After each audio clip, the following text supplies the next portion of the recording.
Hello les amis, alors comme le veut la tradition, après chaque dédicace, je vous fais le compte rendu. Et hier, j'étais au Leclerc d'Issenheim, près de Guebwiller, donc dans le Haut-Rhin, au pied des Vosges. Alors je ne suis pas allé voir les sommets, mais peut-être j'ai tutoyé les sommets au niveau des ventes, allez savoir. Et justement pour le savoir, prenons la route de Guebwiller. Alors ce matin, aucun problème de train, il n'y aura pas d'imprévu de ce côté-là, vu que je roule avec des amis qui ont décidé d'aller faire une journée balade dans les Vosges, et pendant qu'eux iront se balader dans l'air frais des hauteurs, moi je serai en dédicace. Alors comme ils ont décidé de partir tôt, j'ai dû partir tôt avec, et du coup je suis arrivé bien plus tôt à l'heure de ma dédicace, car si cette dernière devait démarrer à 10h, j'étais déjà sur place à 8h40. Alors je vous laisse un peu deviner la surprise des libraires, mais bon, tout s'est très bien passé, le contact a très bien été pris, la célèbre table ronde des dédicaces du Leclerc d'Issenheim est dressée, moi je sors mes romans de mes cartons, et en à peine 5 minutes, je suis ready to go. Mes amis qui ont le programme balade de la journée me réalisent encore la photo officielle qui lancera la dédicace, photo que je poste immédiatement sur les réseaux sociaux, et cette fois-ci, c'est parti pour de bon. Sauf que au début, j'étais matinal, le public un peu moins. Résultat, je passe la première demi-heure à observer les lieux, et du coup j'en profite pour tourner quelques plans des lieux vides encore, pour pouvoir vous montrer l'endroit, sans avoir de problème de droit à l'image des gens. Voilà un exemple de comment on peut transformer une petite contrariété en opportunité pour le compte-rendu du lendemain. Mais alors que j'achève ce tournage improvisé, arrive une dame.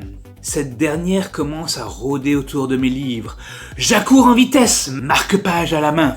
Et c'est ainsi que Corinne, avec un seul N, partira avec le premier exemplaire du jour de La fille de demain. Merci madame. Dans la demi-heure qui suit, il y a de plus en plus de monde. Et du coup de plus en plus de marque-pages. Et grâce au pouvoir mystérieux de mes marque-pages magiques, après Corinne, ce sera au tour de Bruno, qui me prendra l'inaccessible étoile, Owen, qui me fera un doublé C'est arrivé en avril, plus La fille de demain, Mireille qui me prendra le livre qui parle de toi, et Marie qui me prendra une seconde inaccessible étoile. Alors voilà, au bout d'une demi-heure de travail effectif, j'en suis déjà à 6 ventes. 2. La fille de demain, 2. L'inaccessible étoile, et un exemplaire de C'est arrivé en avril et du livre qui parle de toi. Alors dites-moi d'habitude, si vous avez l'habitude de suivre mes comptes rendus, vous savez donc que d'habitude, l'inaccessible étoile fait d'habitude figure de lanterne rouge. Alors que là, il est leader ex aequo avec La fille de demain. Comment c'est possible ça? Est-ce que le changement de couverture, il pourrait y être pour quelque chose? Parce que tout d'un coup, les gens s'y intéressent à ce roman. Alors qu'avant, non, voilà quoi. Eh bien, je pose tout de go la question en montrant simplement un exemplaire de l'ancienne couverture. Et là, la réponse est sans appel. Si le roman avait gardé cette couverture-là, alors qu'avec cette couverture-là, tout d'un coup, l'inaccessible étoile devient funky. Fallait peut-être écouter l'auteur parfois. Voilà. Bref, après cette première demi-heure vraiment efficace, j'enchaînerai des périodes un peu plus... Mais heureusement, de temps en temps, il y aura quand même de nouveaux des lecteurs et des lectrices. Bon, surtout des lectrices, je vous cacherai pas. Alors, dans la matinée, je vendrai encore C'est arrivé en avril à Gaëtan, le livre qui parle de toi à une bien sympathique Géraldine, et sinon, ce sera un festival de La fille de demain qui séduira tour à tour Karen, Maëva et Thérèse. Mais dites-moi, pourquoi est-ce que La fille de demain, qui certes est habituée à truster les premières places, fait-elle tellement mieux que les autres à Issenheim? Je vais vous le dire. Issenheim, c'est juste à côté de Guebwiller. Pour vous faire un parallèle pour ceux qui ne seraient pas de la région, vous voyez Courbevoie et Paris. C'est pareil. Mais alors pourquoi est-ce que le fait d'être à côté de Guebwiller, ça jouerait en quoi que ce soit? Eh bien, il se trouve que page 242 de mon roman, on parle de Guebwiller. Et bien entendu, en auteur un peu malin, je mets cet élément en avant. Du coup, avant la dédicace, j'ai truffé mes romans de marque-page à la page 242. Et donc, quand des lecteurs commencent à s'y intéresser, j'ouvre le roman à la page 242 et regardez ce que je leur montre. Il est question de Guebwiller. Et alors là, si vous faites ça en région de Guebwiller, alors là, c'est gagné quoi. Et hop, une fifi de plus de vendue. Mais avec La fille de demain, j'ai encore un autre avantage. Car le personnage titre de ce roman m'a été inspiré par une copine qui à un moment a bossé sur Guebwiller. D'ailleurs, c'est pour ça qu'il y a Guy Billère dans le roman, d'ailleurs. Hein. Et un jour, cette copine a été interviewée par France 3, juste devant un château d'eau qui se trouve être à 100 mètres du Leclerc où je dédicace. Alors là encore, je ne vais pas laisser passer l'opportunité. Et bien sûr, je parle à tous mes visiteurs, qui bien sûr connaissent ce château d'eau vu qu'ils y passent devant tous les jours, que la fille de demain, la vraie, est déjà passée devant le château d'eau de chez eux.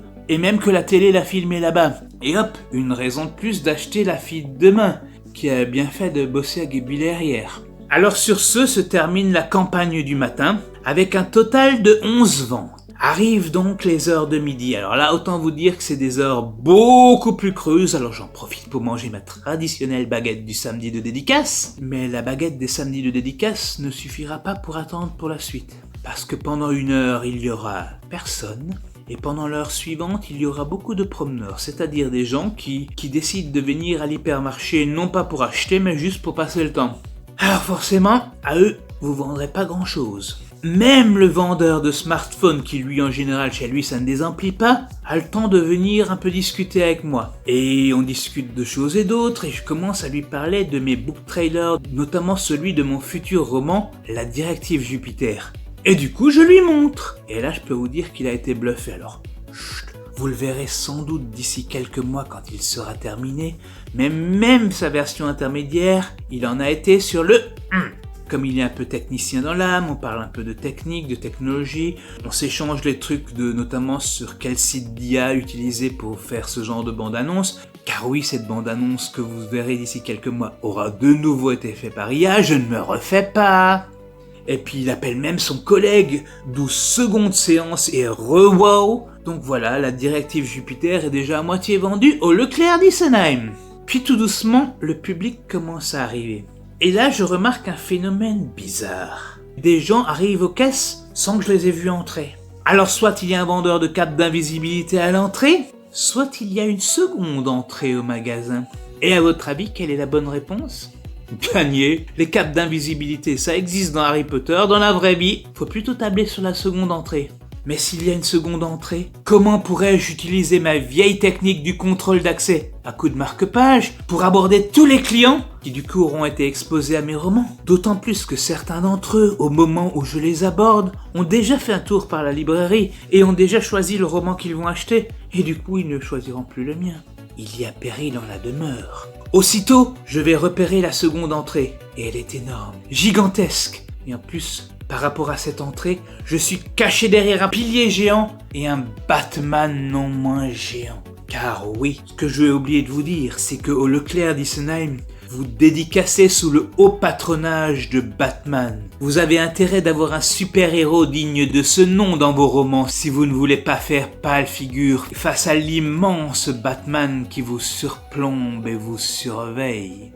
Mais heureusement dans ma besace, j'ai Kailin, la fille de demain. Alors, qui de Kailin ou de Batman va gagner la bataille d'Issenheim ? Eh bien moi je ne me dégonfle pas. Je parie sur Kailin, ensemble on forme un duo de choc et c'est pas aujourd'hui que ça va changer. Et en effet, il me faudra attendre 14h30 pour à nouveau ouvrir mes compteurs. Lentement mais sûrement, les gens arrivent. Et avec eux, les clients. Et avec les clients, les ventes. Et autant vous dire que la fille de demain, grâce notamment à ses pouvoirs magiques guébillerois, va faire un strike intergalactique.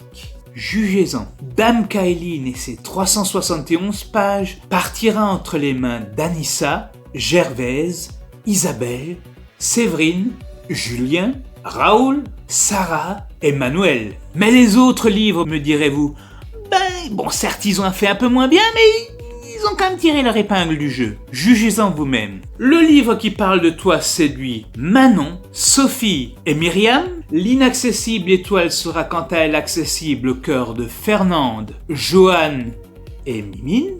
Quant à C'est arrivé en avril, malgré son volume conséquent, il partira entre les mains d'Annabelle, Marie-Christine et Hervé.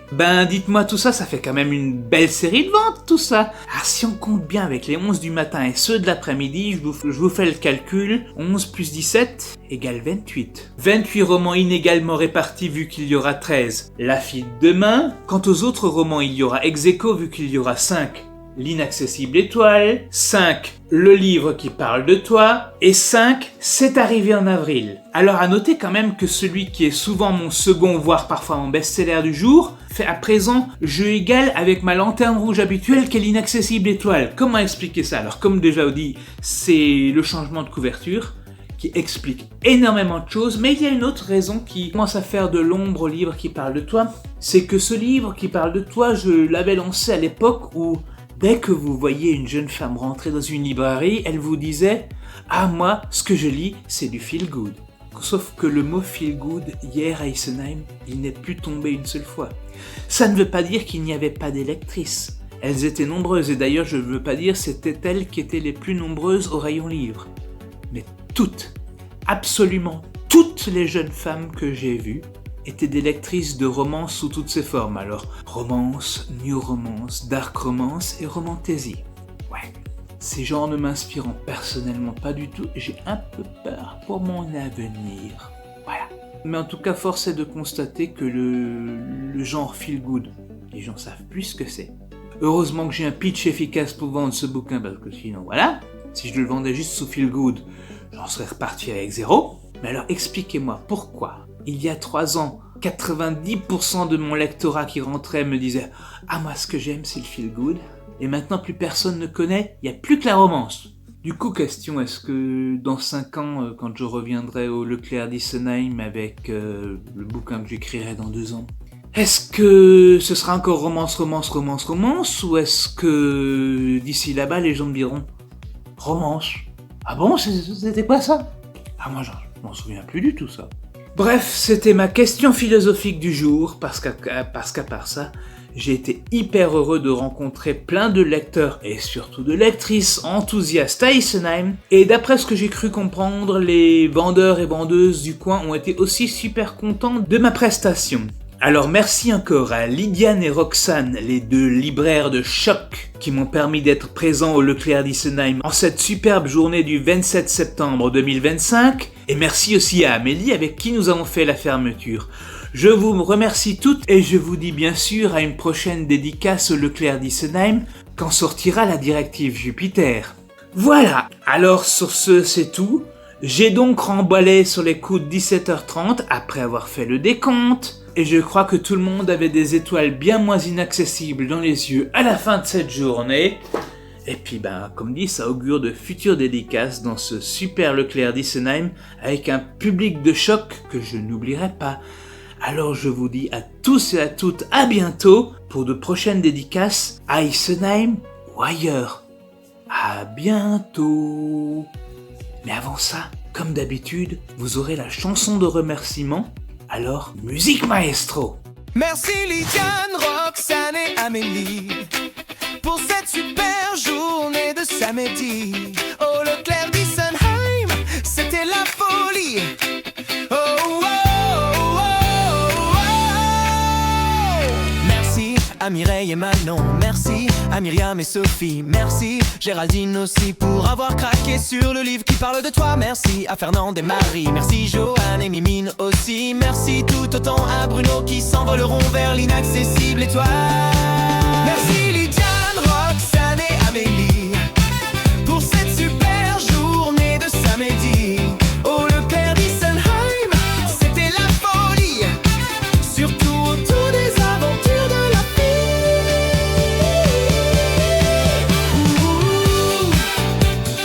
à Isenheim, on vous dit à l'espace culturel du Leclerc. Merci Corinne, Owen et Karen, merci Maëva et Anissa, merci Thérèse et Gervaise, merci Isabelle et Manuel, merci enfin Séverine et Julien, Sarah et Raoul. Cool.